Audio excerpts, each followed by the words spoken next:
잠시 기도드리겠습니다. 사랑하시는 주님, 은혜를 감사드립니다. 하나님의 거룩한 은혜 가운데 우리를 귀한 예배당에 부르시고 하나님 앞에 나와서 신령과 진정한 마음으로 예배 올려드릴 때 하나님, 우리의 마음을 기경하여 주셔서 우리의 마음이 순한 다시 되게 하시고, 그리고 옥토가 지면 우리 마음 가운데 하나님의 말씀의 씨앗을 심어주실 때 그 말씀이 우리의 삶 속에 30대, 60대, 100대 귀한 결실이 있게 하시고, 그 일을 통해 하나님께 영광 돌리는 귀한 삶을 살게 하여 주옵소서. 하나님 말씀 들을 때 마음을 활짝 열게 하여 주옵소서. 그 일을 통해서 하나님의 말씀이 우리의 마음 속에, 우리의 삶 속에 임하여 우리의 삶에 놀라운 기적이 일어나게 하시고, 문제가 해결되게 하시고, 질병이 치유받는 귀한 시간 될 수 있도록 은혜 도하여 주옵소서. 특별히 말씀을 증거하는 부족한 종 십자가도에 가리시고, 오직 이 시간 친히 하나님께서만 말씀하셔서 그 말씀이 우리를 살리는 생명의 말씀 되게 하여 주옵소서. 예수님의 이름으로 감사하며 기도드렸습니다. 아멘. 오늘 이 시간 주님 앞에 나와 하나님께 예배 드리는 우리 모든 성도님들에게 하나님의 은혜가 그리고 하나님의 축복이 늘 충만하시기를 간절히 축복합니다. 이 시간 주님께서 우리를 부르셨음을 확신하는 분만 한번 아멘 하겠습니다. 그리고 오늘 이 시간 성령님께서 우리와 함께 하셔서 우리를 도우사 하나님 앞에 온전히 드려지는 거룩한 산제물로 우리가 드려질 것을 마음 가운데 믿으시는 분만 한번 아멘 하겠습니다. 우리는 지난 시간 이사야 50장 4절부터 11절까지의 말씀을 통해서 완고함을 버리고 하나님 앞에 서라라는 제목으로 함께 은혜를 나누었습니다. 완고함이 무엇이라고 했습니까? 완고함은 신앙의 관점으로 볼 때 자신을 고집하는 것입니다. 그리고 완고함은 하나님께서 말씀하시는 것에 귀를 기울이지 않는 것입니다. 그리고 또 완고함은 하나님께서 행하실 일을 신뢰하지 못하고 자신들의 고집을 고집하는 것, 이것이 완고함이라고 했습니다. 그래서 이 완고함을 다른 말로 하면 완악함 혹은 강팍함이라고 이야기를 드렸습니다.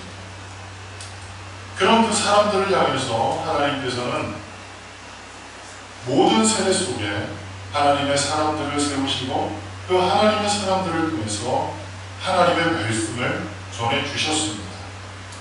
그리고 그 말씀을 통해서 그 말씀을 듣고 돌이켜서 하나님과의 관계가 온전히 회복되길 원하셨습니다.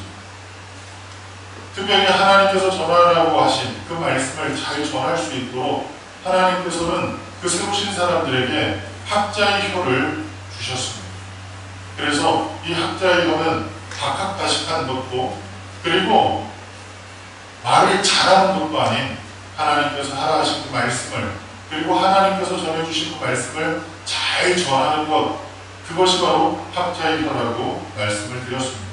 그리고 그 학자의 혀를 부여받은 사람들이 전하는 그 말씀을 통하여 공부한 사람들이 회복될 것을 또한 말씀해 주셨습니다. 공부한 사람은 육신이 피곤한 사람이 아닙니다. 공부한 사람은 육신적으로 다운되어 있는 사람이 아닙니다. 이 공부한 사람은 육신과 영혼이 함께 기진맥진한 사람, 그 사람을 공부한 사람이라고 성경은 말씀합니다. 그래서 이 공부한 사람을 일으킬 수 있는 유일한 방법은 쉼도 아니고 그리고 만난 것을 먹는 것도 아니라 오직 하나님의 말씀을 듣고 그 말씀을 통해서 그 영혼이 회복되면 그 육신 또한 회복될 것이라고 말씀을 전해드렸습니다.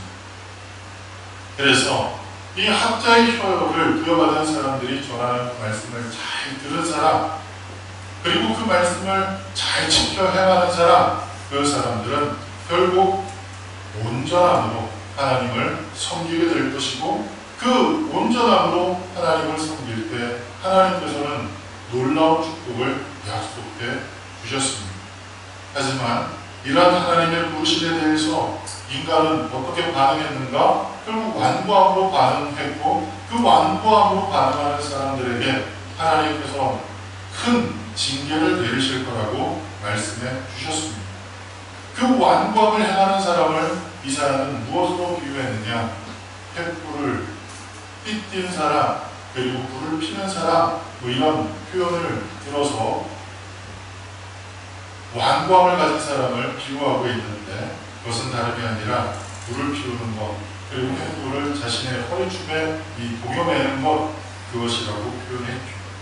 그리고 이렇게 완고히 행하는 사람들은 결국 고통 중에 누울 것이라고 말씀했고, 그 횃불로 말미암아 불에 탈 것이라고 성경은 말씀합니다.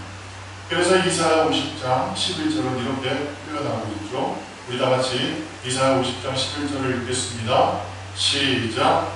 보라, 불을 피우고 횃불을 불러핀 자여, 너희가 다 너희의 불꽃 가운데로 걸어가며 너희가 피운 횃불 가운데로 걸어갈지어다.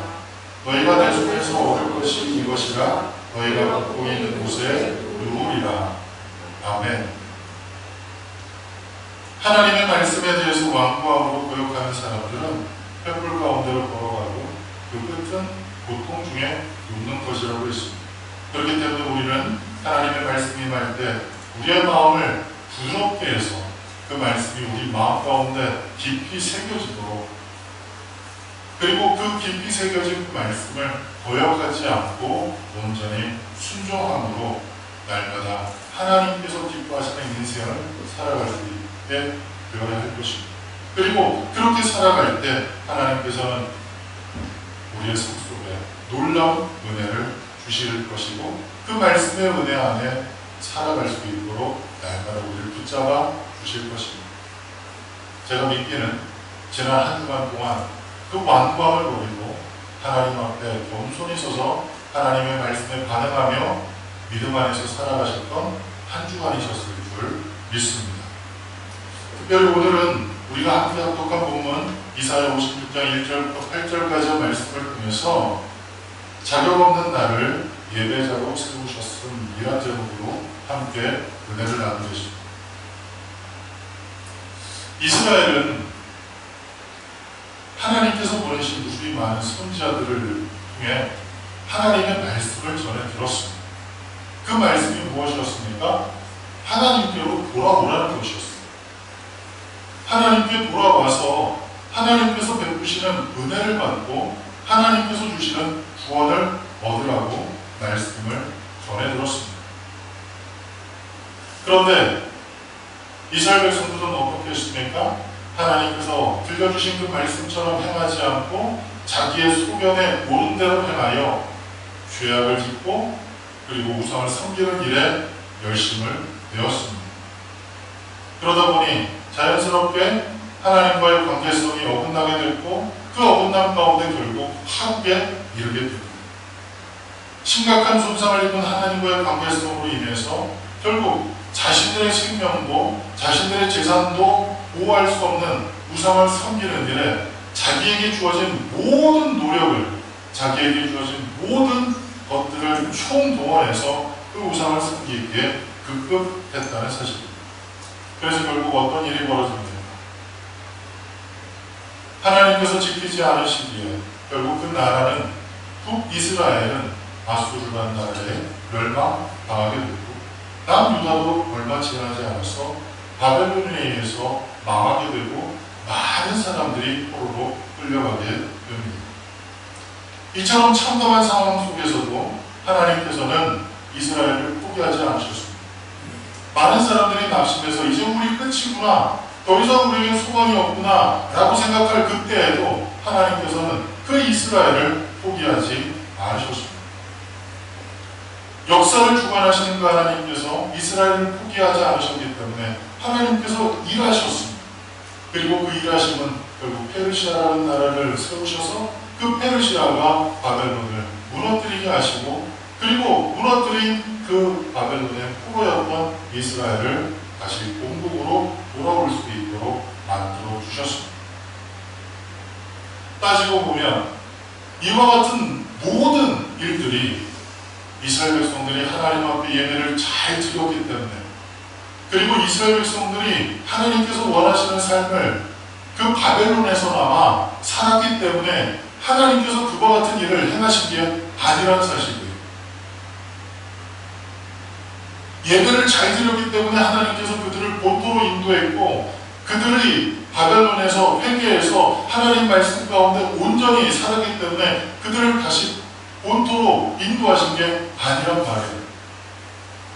하나님께서 예언하신 그 말씀대로, 하나님께서 약속하신 그 말씀대로 70년이 딱 찾아 하나님의 그 정적인 능력, 그리고 그 정적인 은혜로 말미암아 이스라엘 백성들이 본국으로 돌아오게 되었다는 사실입니다. 그래서 본토로 돌아온 이스라엘 백성들이 하나님께서 기뻐하시는 예배자로 세워지기를 하나님께서 원하셨습니다. 뿐만 아니라 오늘 1절 말씀에 보면 구원의 날이 속히 임할 것이기 때문에 하나님의 의를 행하며 매일매일 살아가기를 원하셨습니다.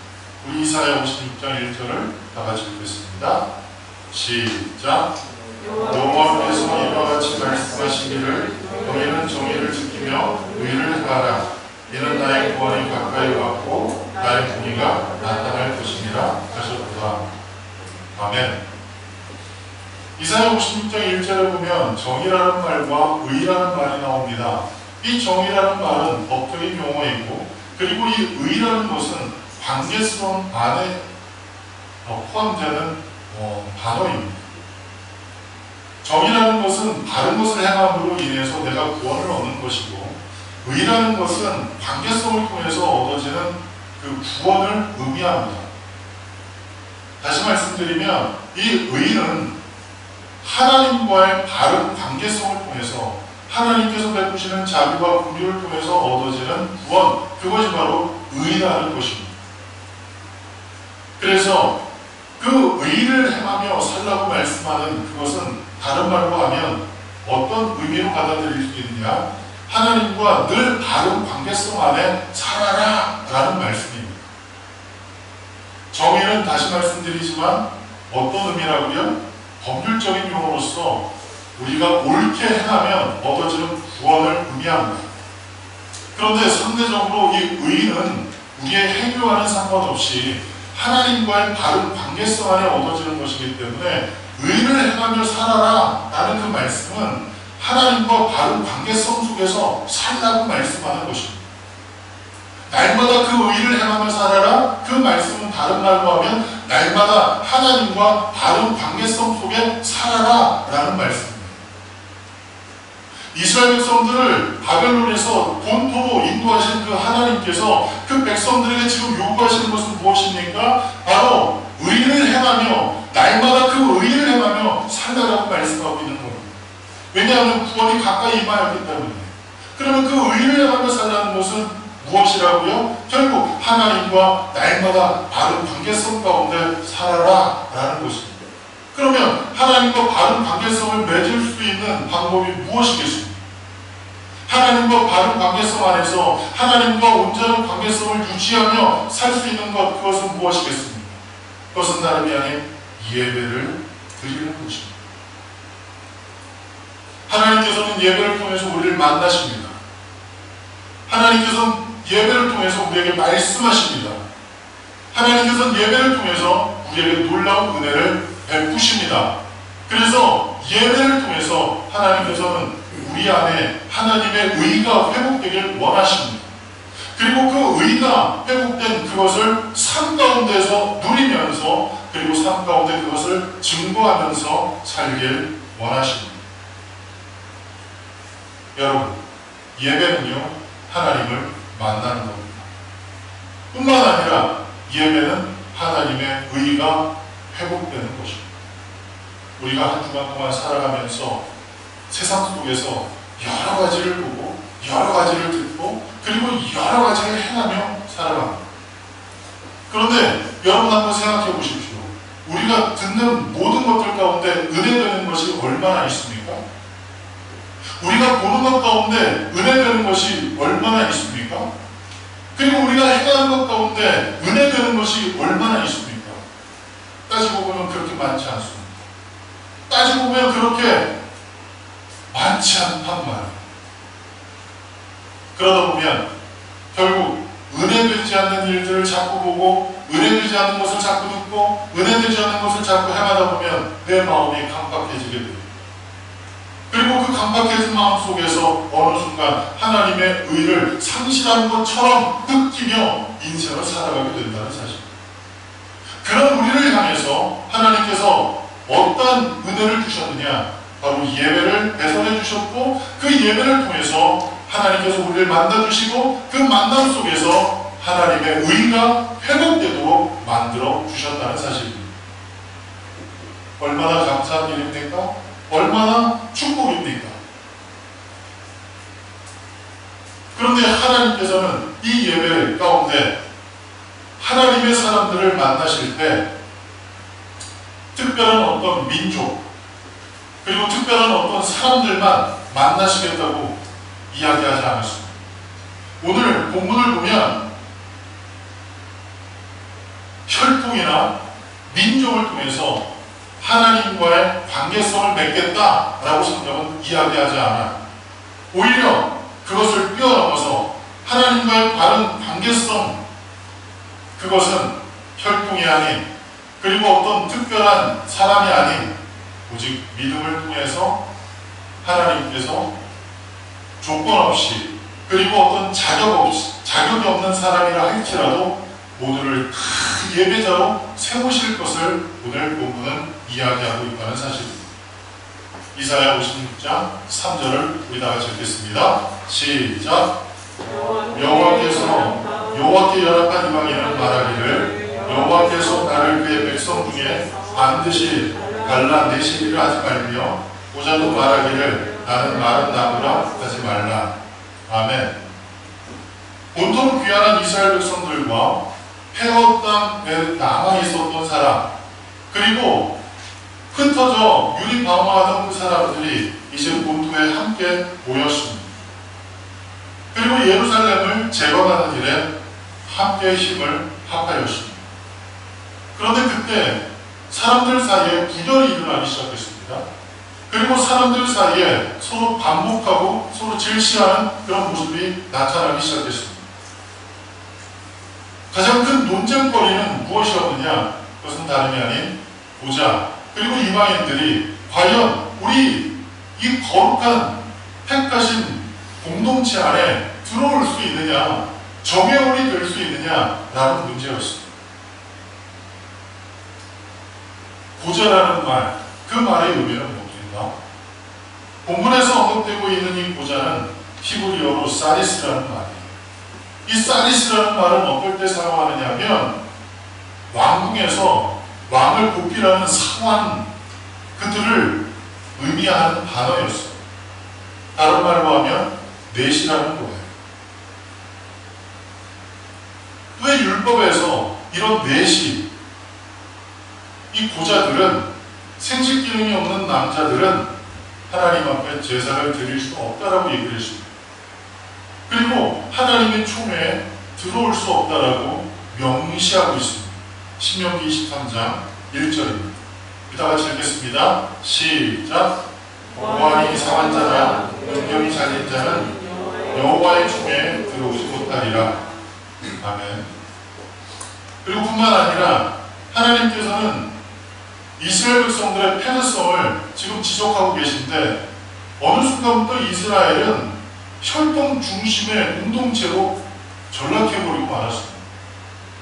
우리는 택한 백성이라는 그 교만한 생각들이 그들을 사로잡아서 혈통적으로 우리 혈통을 나누지 않는 사람은 다 이방인처럼 여기며 그들을 무시했다는 사실입니다.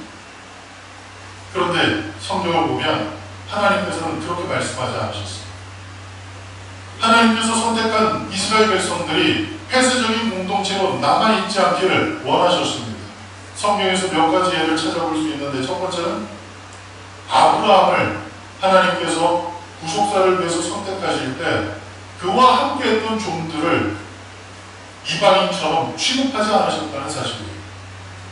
아브라함이 할례를 받을 때 그들도 함께 할례를 받고 그 거룩한 공동체의 일원으로 소속되게 하셨다는 사실입니다. 뿐만 아니라 이스라엘 백성들이 출애굽 행할 때 그리고 출애굽 행진을 계속 진행할 때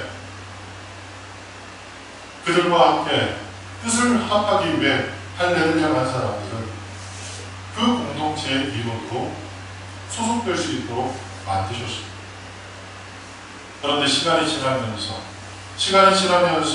이스라엘은 협동적인 유대인을 중요하게 여기게 되었고, 안식일을 기억하여 거룩히 예배를 드리지 않으면서도 성전만 끌어안고 있는 민족으로 전락해버리고 말았다는 사실입니다. 이런 상황에서 하나님께서는 오늘의 본문을 통해서 더 이상 먼 데 있는 자들이나 가까이 있는 자들, 여기서 얘기하는 먼 데 있는 자는 누구를 얘기할까요? 이방인들이나 가까이 있는 자들, 또 유대인이나 너나 할 것 없이 하나이고, 그리고 하나님께서 거룩히 부르신 예배 공동체임을 선포하고 계신다는 사실입니다. 이러한 거룩한 공동체 이상적인 모습을 사도 바울은 에베소서 2장 17절부터 19절에 이렇게 표현합니다. 우리 다 같이 읽겠습니다. 시작.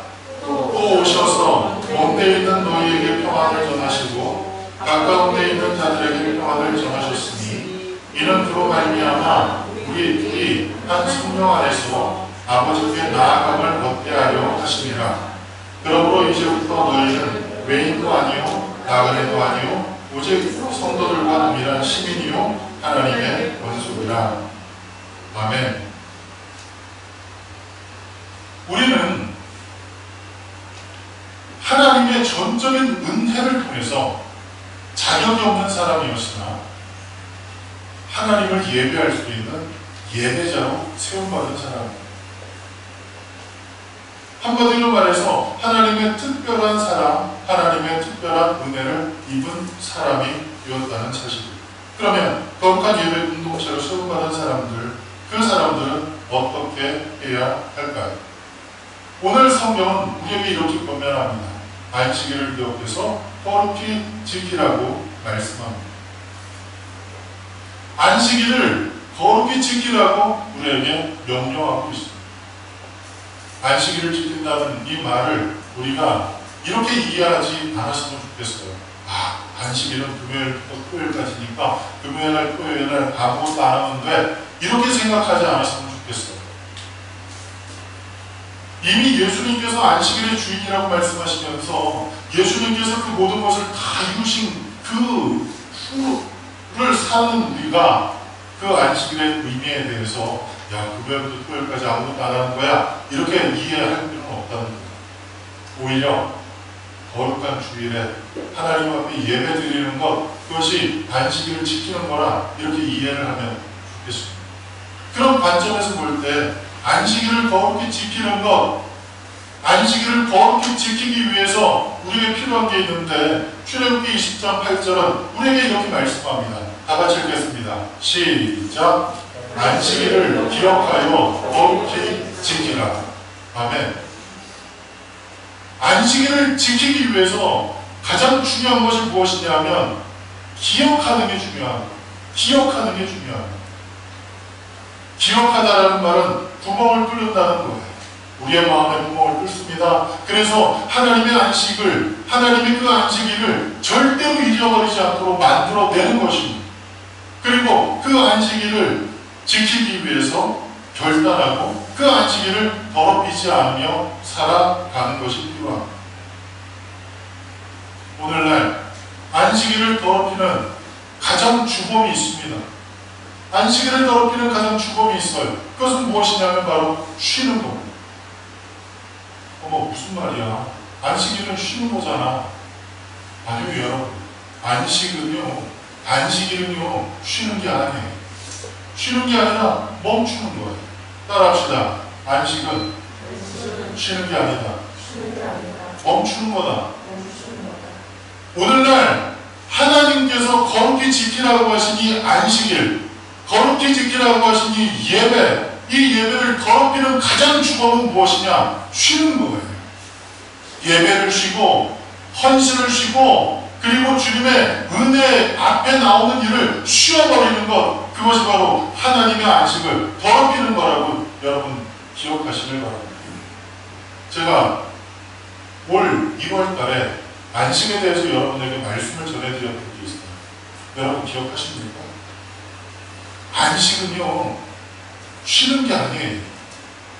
창세기에 언급하고 있는 안식, 히브리어로 사바트라고 얘기하는 이 말은 하나님께서 6일 동안 천지를 창조하시고 너무나 피곤하셔가지고 쉬신 게 아니에요. 안식일은요, 하나님께서 6일 동안 천지를 창조하시는 그 모든 것이 다 끝나서 멈추신 것을 의미합니다. 그래서 안식일은 멈추는 거예요. 생존을 위해서 아둥바둥 사는 것을 멈추는 것입니다. 그리고 인간적인 수고와 수단으로 세상을 살아가기 위해서 끊임없이 고민하고 걱정하는 것을 멈추는 것입니다. 그리고 세상에 주는 달콤함에 매료되어서 어떻게 하면 그것을 더 얻을까 하여 그것을 더 얻기 위해서 아둥바둥 사는 그 모든 인간적인 방편을 멈추는 것, 그것이 바로 안식입니다. 멈추지 못하고 쉬기 때문에 우리는 안식일을 더럽혀 왔다는 사실입니다. 만약 멈추면 그 멈춘 순간에 하나님이 보여요. 그 멈춘 순간에 하나님께서 베푸신 은혜가 기억나게 됩니다. 그 하나님이 보여지고 하나님의 은혜가 기억나요. 그 은혜를 인하여 하나님 앞에 감사하는 것, 이것이 바로 안식일을 거룩히 지키는 것입니다. 그래서 하나님께서는 그 안식에 들어간 사람을 히브리서 4장에 복 주시겠다고 말씀하고 있습니다. 하나님의 안식에 들어간 사람을 복 주시겠다고 말씀하고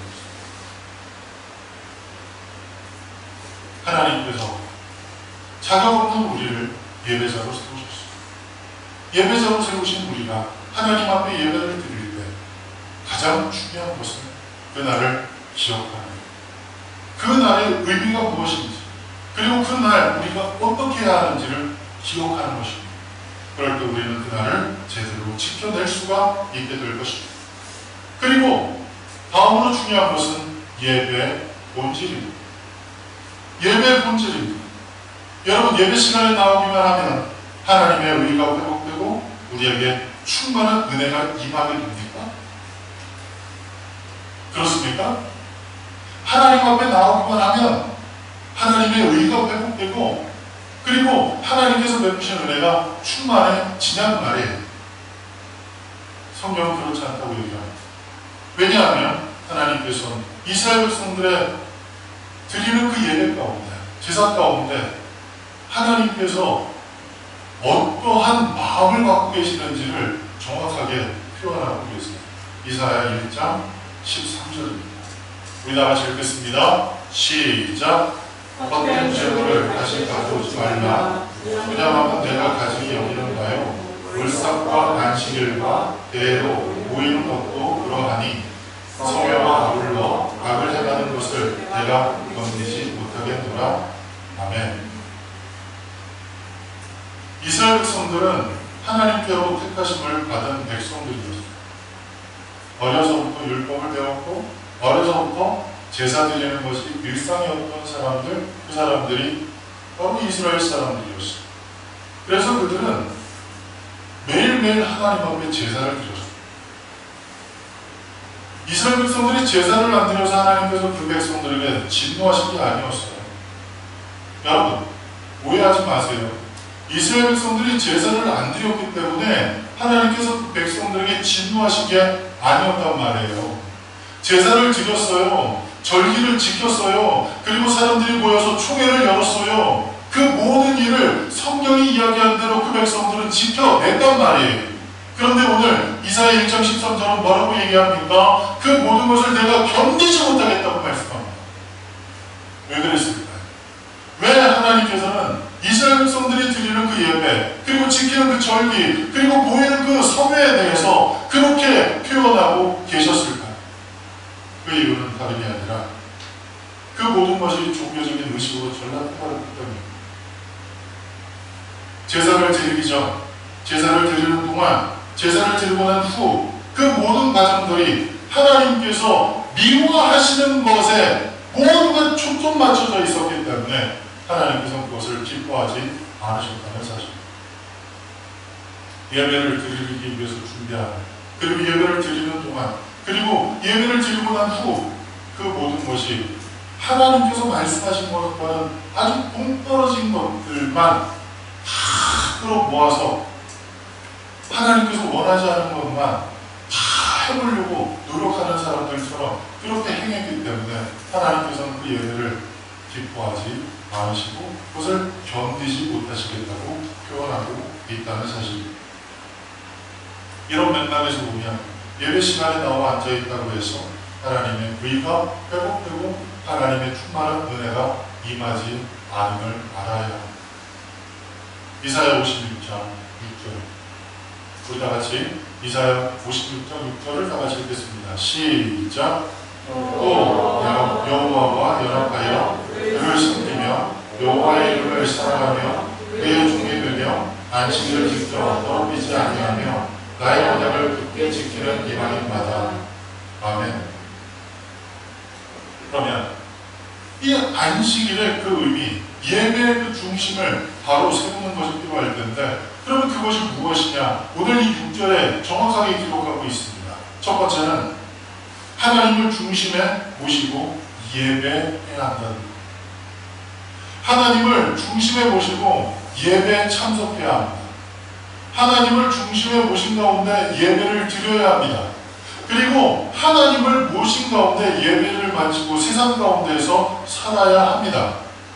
그렇게 할 때 하나님께서 그 예배를 기뻐 받으시겠다고 말씀합니다. 안식일은 멈추는 날이기 때문에 세상적인 생각 그리고 자기 중심의 생각을 멈추고 하나님을 그 중심에 모셔야 합니다. 예배 드리러 나오기 전에 세상 것에 취해서 나에게 고취돼서 예배 시간에 나와서 안 된다는 거예요. 그리고 예배를 드리는 동안에도 세상 것들이 내 머릿속에 계속 돌아가면 안 된다는 거예요. 그리고 내 중심으로 모든 것을 판단하고 평가해서 안 된다는 거예요. 내 편이 되고 내가 모든 것의 기준이 되어서 예배 시간도 그리고 예배를 드리는 그 방법도 그리고 예배를 드리는 그 모든 순서도 이게 뭐야? 이게 뭐야? 라고 생각해서 안 된다는 거예요. 하나님을 그 중심에 모시고 예배를 드려야 합니다.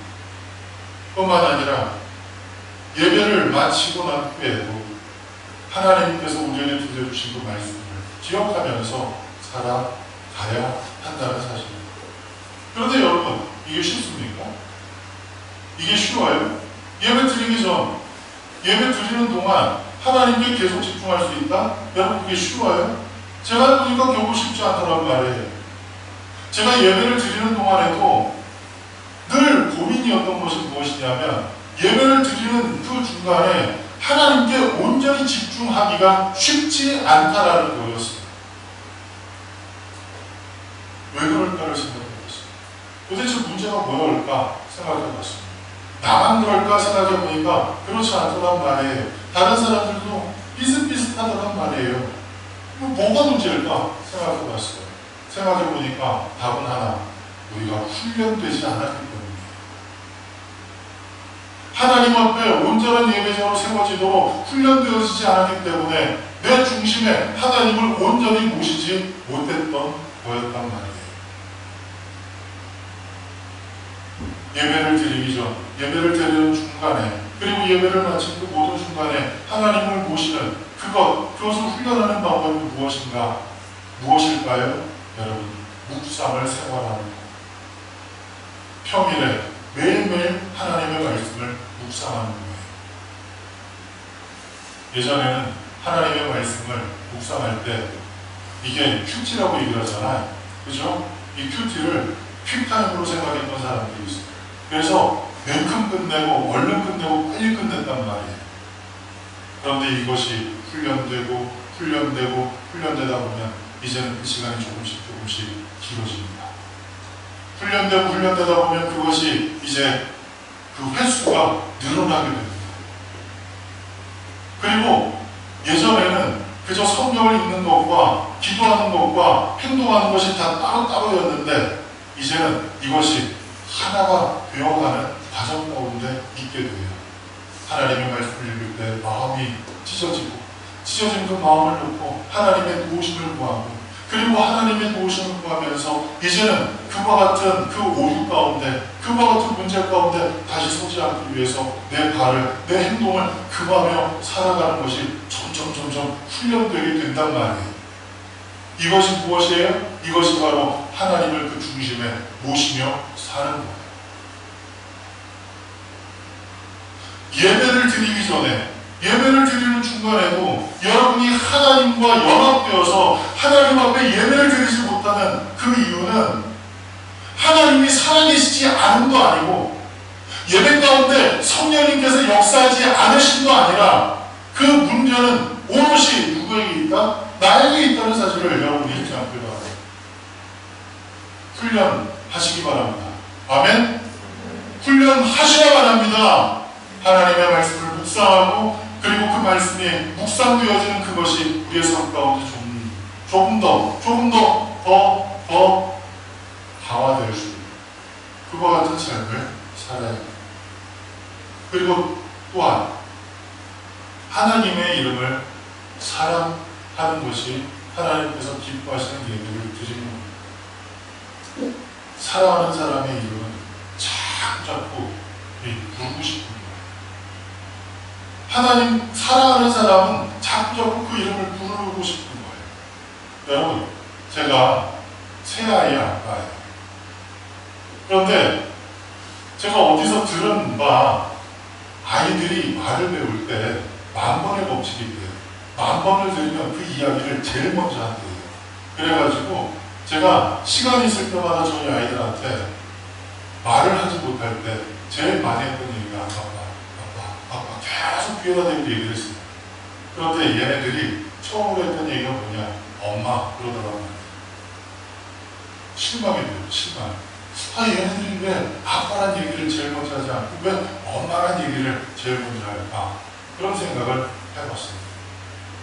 근데 여러분, 그 아이들이요, 어려서 말을 막 배우기 시작할 때 제일 먼저 하는 말이 뭔지 아세요? 엄마, 아빠 이런 얘기를 굉장히 많이 해요. 근데 여러분, 그 이야기가 귀찮지 않아요. 그 이야기가 싫지 않아요. 엄마 부르면 행복하고 아빠 부르면 기쁘고, 그것이 부모의 마음이에요. 그리고 그것이 사랑하는, 자녀를 사랑하는 그 부모의 마음이라고 생각해요. 이처럼 사랑하면 그 이름을 자꾸 부르고 싶어요. 사랑하면 자꾸 불려지고 싶어요. 마찬가지로 하나님께서도 똑같아요. 예배를 통해서 하나님의 이름을 자꾸 부르는 걸 듣기를 원하세요. 마치 자녀들이 멀리 타지에 있을 때 그 자녀들이 가장 이쁠 때가 언제일까요? 가장 이쁠 때가 언제일까요? 부모님을 부를 때. 생전 연락이 없으면 얘가 살았나 죽었나? 얘가 뭐하나? 큰 어려움은 없나? 이런 생각을 하시겠죠. 그래도 용돈 달라고 연락이라도 해도 그걸 기뻐하시더라고요. 사랑하는 사람의 이름을 자꾸 불러주는 것, 그것은 참 좋은 일이에요. 하나님은 성경에서 뭐라고 표현하시느냐? 질투하시는 하나님이라고 표현하세요. 그래서 우리가 하나님의 이름이 아닌 다른 이름을 부르는 것을 하나님께서는 굉장히 싫어하세요. 세상 속에서 자꾸 세상의 것들을 부르며 삽니다. 물질, 쾌락, 그리고 쉼, 이런 등등 그런 것들을 자꾸 부르며 살면 하나님께서 그것을 기뻐하지 않아요. 예배에 나와서 하나님의 이름을 부를 때 우리가 한눈을 팔지 않고 한 발은 예배, 한 발은 세상에 두고 갈팡질팡하는 그런 모습이 아니라 전적으로 하나님을 신뢰하면서 하나님을 사랑하면서 하나님의 이름을 부르는 것을 하나님께서는 기뻐하십니다.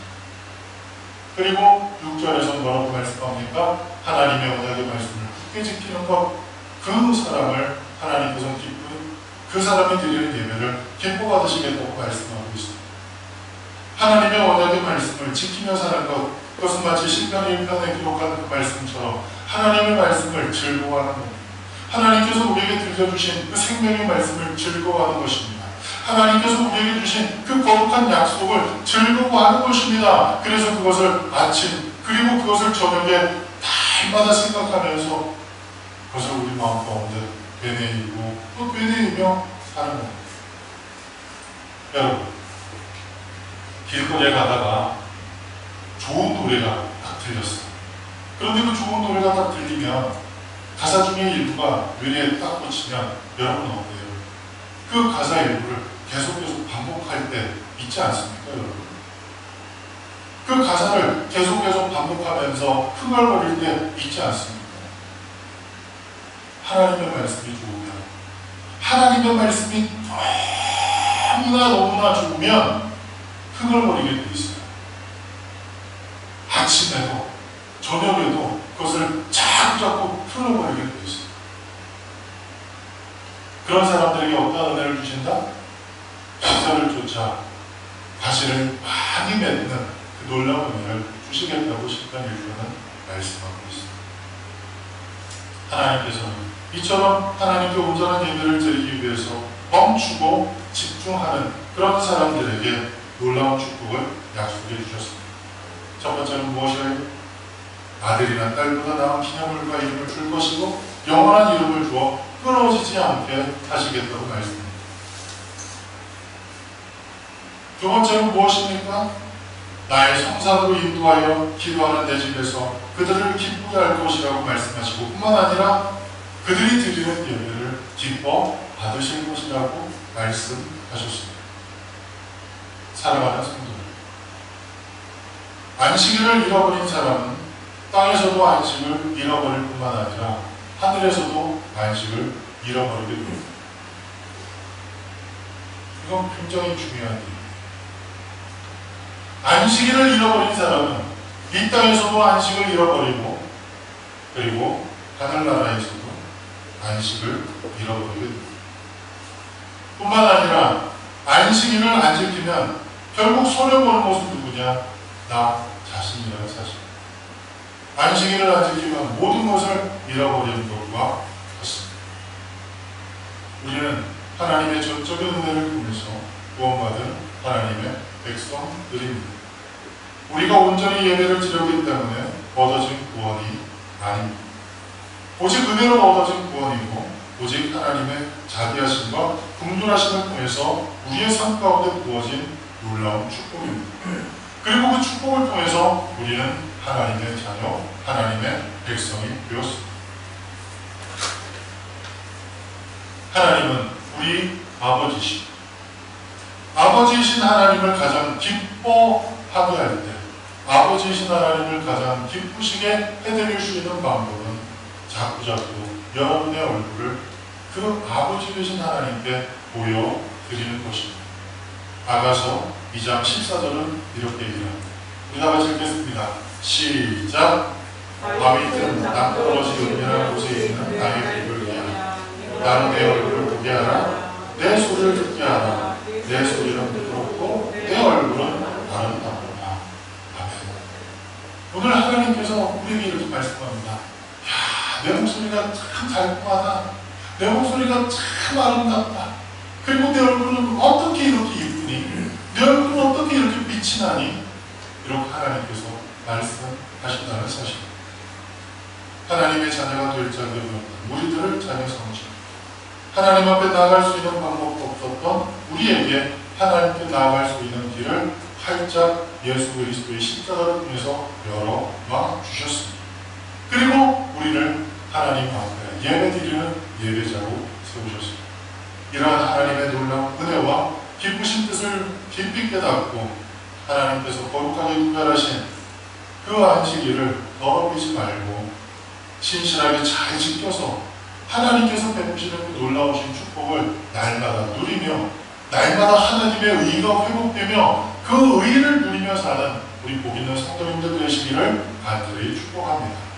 기도하겠습니다. 사랑하시는 주님, 은혜를 감사합니다. 거룩한 날 주님 전에 나와 하나님 앞에 예배드리며 하나님 앞에 설 때 우리의 자격을 보게 됩니다. 나는 아무 자격 없습니다. 그리고 나는 아무것도 하나님 앞에 드릴 것 없습니다. 그럼에도 불구하고 하나님께서는 우리에게 하나님의 자녀되는 권세를 주셨고, 그리고 하나님께서는 우리가 드리는 이 찬양을, 그리고 우리가 드리는 이 예배를 기뻐 받으시겠다고 말씀하셨습니다. 참 감사한 일입니다. 너무 감사한 일입니다. 하나님, 이와 같은 그 감격스러운 일을 우리 스스로가 더럽히지 않게 하여 주시옵소서. 우리 스스로가 이 일을 내팽개치지 않게 하여 주시옵소서. 오직 그 날을 기억하여 그 날을 거룩히 지키는 하나님의 사람 되어 하나님께서 약속하신 그 놀라우신 축복, 하나님의 자녀가 되시는 권세, 그리고 하나님의 전에 초청하셔서 우리의 예배를 기뻐 받으시겠다고 약속하신 그 하나님의 놀라운 축복을 받으며 사는 귀한 인생 되게 하여 주옵소서. 예수님의 이름으로 감사하며 기도 올려옵나이다. 아멘.